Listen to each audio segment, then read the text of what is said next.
Ian, I gotta ask. I think you were victorious about 2 hours ago. What's been going on between then and now? No, yo estoy solo, nena. The people love me. Everyone wants a piece of me. And do you know what? They should.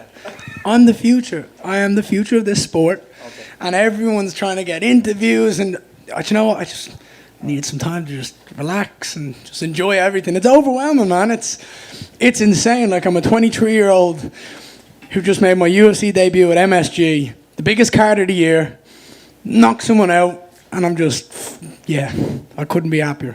Yeah. I mean, I know, like, you dreamed it and you've envisioned this, but I mean, the actual experience itself, I mean, what is the feel right now to go in and do everything you said you were going to do? I was right. I've been right since day one. Once I show up, the job gets done, and it doesn't matter who's in front of me or how it happens, I'm going to win. Whether it's the first round knockout, whether it's a unanimous decision, doesn't matter. I'm a winner, I'm a competitor, and all I do is win. Very nice. They were saying you played golf this morning, is that right? I was meant to play golf this morning. I made a call. I was meant to play golf. I wanted to play golf this morning, but I made a smart decision not to for other issues that were at hand. I kind of got in trouble by people, but it's okay. How hard was it to talk you out of it? Who ultimately had to make that call? Me. I did. That was the hardest part about it, is that I made the decision not to, and I'm obsessed with golf. But it was my decision in the end. It was probably the right one. I mean, I don't know about that now. I could sit here and argue that it probably wasn't the right decision, because golf is never a bad experience. I love golf, and it would have been a nice day to go out, shoot 9 holes, go home, warm up, get a massage, and then go out and knock someone out in MSG. It would have been a nice day. Let me ask you, I mean, obviously you're satisfied with the result, you're satisfied with everything, but the complete performance, you got tested a little bit in there, right? No, not happy. Not happy? No, I know your question. No, I'm not happy. Yeah. I can see where it's going. No. Obviously, I'm happy with the knockout. I mean, why wouldn't I be? But I was a bit gun-shy at the start, and that I've never experienced that in my life, and it was just, I was a bit overwhelmed, and I'm not going to sit here and lie. I'm an open book. I tell people the truth. I felt a bit gun-shy. Normally, I'd try, what was it? Probably about 40, 50 seconds before I try on a punch. Normally, I'm about 18 jabs in at that point. I just felt a bit gun-shy, a bit overwhelmed by the whole experience, to be honest. But at the end of the day, he got knocked out. I got my first round knockout. I'm 8-0. I'm 1-0 in the UFC, and the hype is real. Do you know what I mean? I've been saying it since day one. I am the future of this sport. I am inevitable, and I just proved it again tonight. You know, obviously the performance, of course, but the brash talk as well. There's going to be a lot of attention. There's going to be a lot of people, putting a target on your back. I mean, do you welcome that? I mean, do you welcome the animosity from others and people calling you out? Typing shit online isn't calling someone out. Sending a tweet out, putting something up on Instagram isn't how we do this. You want some of this? Get on to Dana. Get on to Sean Shelby. Get on to Mick Maynard. Don't talk some shit online. I'm game. I'll say yes. I'm a competitor. You think you're better than me? Let's see. But don't chat some shit online and go. Anyone who chats shit online is going to rule it out. I'm like, you're a coward. If you chat shit online, you're just trying to get some attention because I've got some hype and you want a bit of it. But if you're real about it, get on to the guys, make the fight, and let's do it. Welcome everyone. I welcome everyone. I'm going to slowly pick apart this division. It's what I do. I've got a lot of time to go back to Florida and learn and grow with the likes of Henry Hoofs and Greg Jones and Jason Strout, all my cornermen today. They're amazing. I want a massive thank you to them. But I can do a lot of fucking great things with them by my side and that team behind me. So I'm just going to take my time. Anyone who wants it, give me the date. Let's see. I want to do next year, March, April, May next year. I want to give myself a lot of time to grow and learn, because why not? I've just made my UFC debut. It's been absolutely insane. It's an emphatic finish. So now let's sit down, grow, and then take over. I love it. You kind of touched on there, but my last thing, I just want to ask you, what is the plan from here? You know, I mean, you're saying slow, but it's also you're welcoming all the way to the top and evoking Conor McGregor, the biggest star in the history of the sport. So what is the master plan for you from here? I'm young, right? I'm blessed to be in the position I am at this young age. I'm 23 years of age. I turned 24 in 2 weeks, 11 days. I don't need to rush anything. whatsoever. If I fight 3 times a year for the next 10 years, it's 30 fights in the UFC. I don't need 30 fights to be where I'm going to be, where I want to be. Like, I want to be a 2-weight division champion. I want to win the welterweight title. I want to win the middleweight title. And I'm gonna take over this game. I'm gonna show everybody why I'm what. I want people to feel my energy, to believe what I say, because every time I've said something, I've backed it up. Do you know what I mean? If like tonight, yes, was it the cleanest performance? No. But did I do what I said I was going to do? Yes. So that's all that matters. I'm going to keep doing that, and people are always going to say, oh, I'd beat this guy, or I'd do this. So do it. Let's see it. Give me the guy that's going to do it. Because the only 2 people that I can think that are going to do it right now are probably Khamzat and Chimaev, because they're the 2 guys that are the shit at the moment. I mean, Chimaev's the champ. Khamzat's the biggest prospect that has just got in there. And like they're the 2. Like, I think Chimaev's the champ. Khamzat is going to be the champ, and then I think it's going to be me and Khamzat fighting for that belt in a couple of years. Potentially for both belts. I mean, he fights at middleweight too. But I've got a lot of time to grow. Do you know what I mean? I'm only 23 years of age. I've got a big frame to grow into. Got a lot of work to do in strength and conditioning, get bigger, stronger, fitter, faster, and learn a lot of skills. And that's all I'm going to do. It's a time for me to take my time and grow. And it's a kind of a slow, fast process, if that makes sense. I want to be active, but I want to take it slow because I want to improve my skill set. If I fight 3 times a year, it's 4 months between every fight. I can grow a hell of a lot in 4 months. And if I just keep that year in, year out, year in, year out, no one's going to be able to stop me. Ian, over here. We've talked to all the winners so far. None of them have been wearing they're not dressed up. They're usually showing their fight kit. Well, do you know what, dude? I'm 23 years of age making my debut at MSG. I want to enjoy this moment. I want to remember sitting back and going, that was a good debut. What did you do? I got dressed up. I had a good time. I enjoyed the moment. I'm going to go out to some pizza bar in a suit, and I'm going to sit down, and I'm going to go, yeah, this isn't where I should be, but I'm going to enjoy it, and I'm going to do it like this. They told me I wasn't allowed to take a shower. I'm like, shit, don't tell me that. Come on, I'm going to take a shower. Went in, took a shower, got changed, took some time, done all my media, and here I am. I get it. There's this thing, the Irish charm. You tell me you can't do something, I'll end up doing it. They told me I wasn't allowed to get into the cage before the event because of COVID protocols, that they'd have to clean it. I ended up getting into the cage. I've got an Irish charm. We can just do things. It's as we get away with it. We curse, we get it. We curse, we get away with it. Why? I'm Irish. That's it. I'm Irish. I get away with it. But yeah, do you like it? Pretty nice. Here, do you want to see the back of it? I was about to ask. The back of it's the best part. Here, look. It's got a couple words on it. Ego, obsessive, possessive, because I'm a possessive fucker over my missus. Obsessive, because I obsess over everything I do. I showed up, because once I show up, I'll beat everybody. I'm the future, so the future's there. I'm inevitable, because everything I do is inevitable. I'm uncoachable, because I was called uncoachable before, which I find is fucking hilarious. So yeah, I look good. And then speaking of the finishing sequence, right before you did land that counter, you also kind of stunned him with like a lead front high kick. Yeah, it was nice. Did you see that was going to be an opening, like leading into this, like watching tape on Jordan at all, or did you just see it in the moment? No, the KO I had planned was uppercut, right hand, right high kick. And it was all around him moving his head off the center line, and he didn't do that today, which is fucking great from him because he improved. And I didn't think he would. I didn't think he was good enough to improve that fast, but he did. He stopped moving his head off the center line, and that was where my kick was going to come from. When he moved his head off the line, I was going to crack him. But once I stopped feeling overwhelmed and I got myself into my comfort zone, I seen that he wasn't moving his head, and I was like, put a right hand on his chin and put him out, because he won't take it.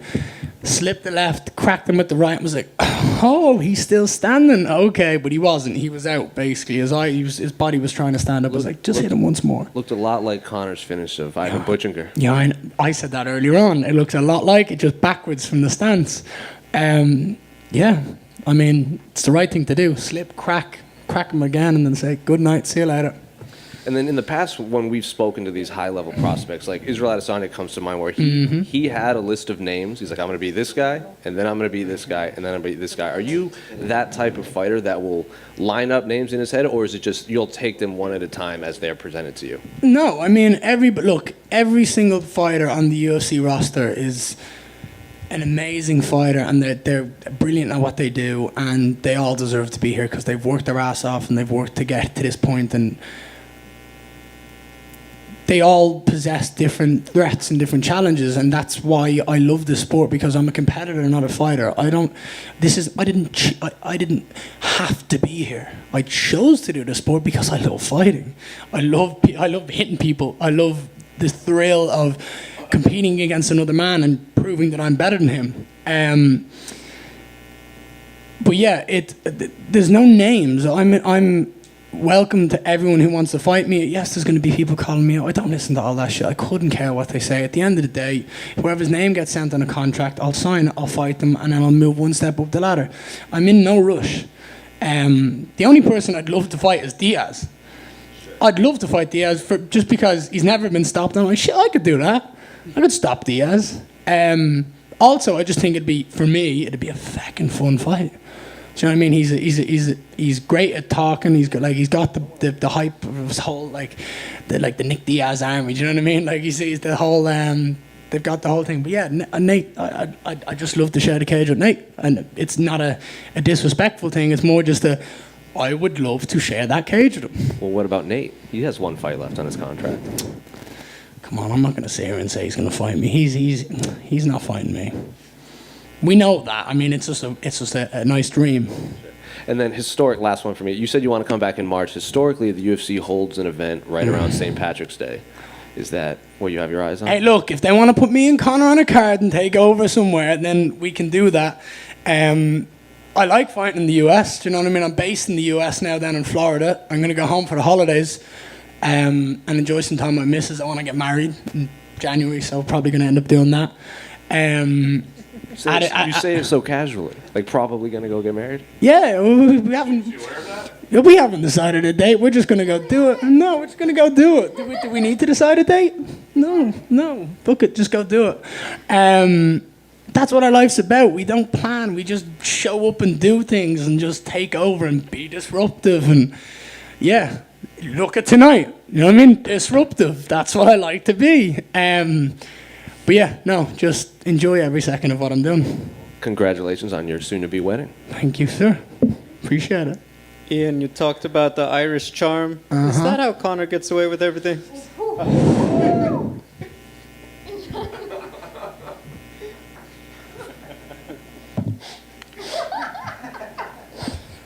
You need a raise. That's a fucking good question. That's a very good question. Yeah, probably. Yeah, probably. On a serious note, you talked about it, Takeover Part 2. It's obvious people are going to say the next Conor McGregor. I'm sure it's not a bad spot to be in, but not to be the next Conor McGregor, the next one. Yes. How do you like to stand out to be, Ian Garry, not just obviously like, a million and one comparisons? I mean, look, the comparisons are obvious. I'm Irish. I talk the talk. I walk the walk. I put on a performance like that. I mean, it's uncanny. Like, they are clearly there. It's completely obvious. I mean, both born and bred in Dublin. We both talk a lot of shit, and we back it up. I get it, but me and Conor are also very different. Our fight styles are different. We're different people, but at the end of the day, we've had the same dream, the same goals, the same aspirations in life, and he wanted to be a UFC champion, and he wasn't going to let anything stop him. I have the same dream, the same aspiration. I don't want anything to stop me, and I'm willing to do everything to get to that point. So that's it. Now, obviously, your girlfriend Layla, your fiance Layla, obviously also did her thing for UFC.com. Is this the second coming, like the next Benavidez and Megan O'Leary also? She doesn't like that. No, we're a power couple, right? We're a power couple. End of. That's it. She's my rock. She's the brains behind everything. She takes a lot of stress off my back in regards to interviews and timings, and she is like, we run our own management company, so people think that like she's my manager. She's not. We are. We do things together. We have a management company called the Future Group Co., and it's designed around me, and no one's getting a fucking cut of anything that I get. I'm too precious. I know what I've got. So me and her, You know, she's the brains. She's got all the contacts. I'm the talent, and we work it well. So there's a lot of people that think she's my manager. She's not. Does she absolutely do everything she can to help me? Yes, but at the end of the day, we make decisions together on what we think is best for our life and our career. Because at the end of the day, this isn't just me involved in this. I mean, she's beside me step by step.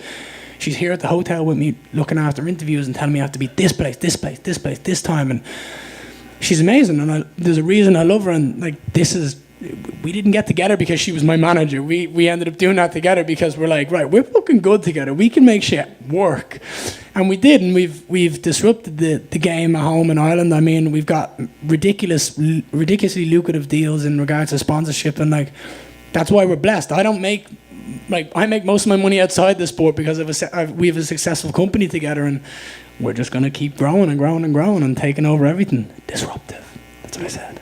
My last one, and I'll be honest, I'm asking this more for your reaction. You talk about what she brings, what you bring. Who brings the looks in the relationship? Me. Congrats, man. So much for January, motherfucker. Ian, straight down the middle, right over here. Yes, sir. So you told Severe MMA before your mixed martial arts debut that you'd be in the UFC eventually, and now at the age of 23, you predicted a first-round knockout in your UFC debut. Was I wrong? You were not. My question is, how do you call your shot so clearly? Destiny. I just feel shit and I run with it. It's a hard one to explain, but there's a massive self-belief and understanding in what I do, and I do a lot of things behind the scenes in regards to like dedication, sacrifice, everything to get to where I want to be. And I know what I can do in that cage, and I know my skill set. Like, I haven't tapped into anywhere near my potential. Like, I'm still so young in this game. When I started MMA 4 years ago. Like, I haven't been doing this for 100 years. Like, I haven't been doing this, like, obviously that's an over-exaggeration, just to clarify before someone says something online and be stupid. But, like, I've only been doing MMA for such a short time, and to be where I am is a statement to my hard work, my dedication, everything I do right. And it's just going to grow. My skill set's going to grow. My confidence is going to grow. My understanding of everything that goes on is going to grow. And I'm just going to get better and better and better as time goes on. And again, the time to beat me is just gone. The time to beat me was when I was in that cage. Now you've got less chance to beat me when I get into the cage next time because I'm going to grow. And that one, I win that one. The next time after that, you've lost more of an opportunity. And that bar just keeps going down and down and down and down and down. Right. And it was also a huge weekend for Irish MMA, obviously with the Bellator event back in Dublin back home this weekend. Tons of attention on you back home. What's it feel like to be performing on behalf of the Emerald Isle? Look, being here and representing my country is phenomenal. It's something that I've dreamed of. It's something like that my biggest want in my career is to encourage a young child or a young kid, whether it be a female or a male, anyone. I don't care who it is. I want them to have the Conor effect. I want what Conor had for me. I want to have that for them.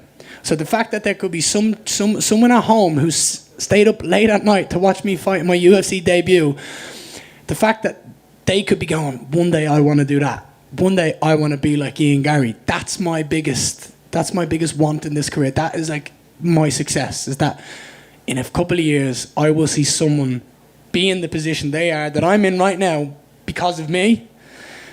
So that for people at home to be in that, like sitting up watching me, it's massive to be representing my country, because we all stick together, and we like, as Conor said before, I'll keep quoting him because I'm a massive fan. When one goes to war, we all go to war, and we're all in this together. We all have a massive hype, and it goes for everything: sports, boxing, anything. We all get behind each other.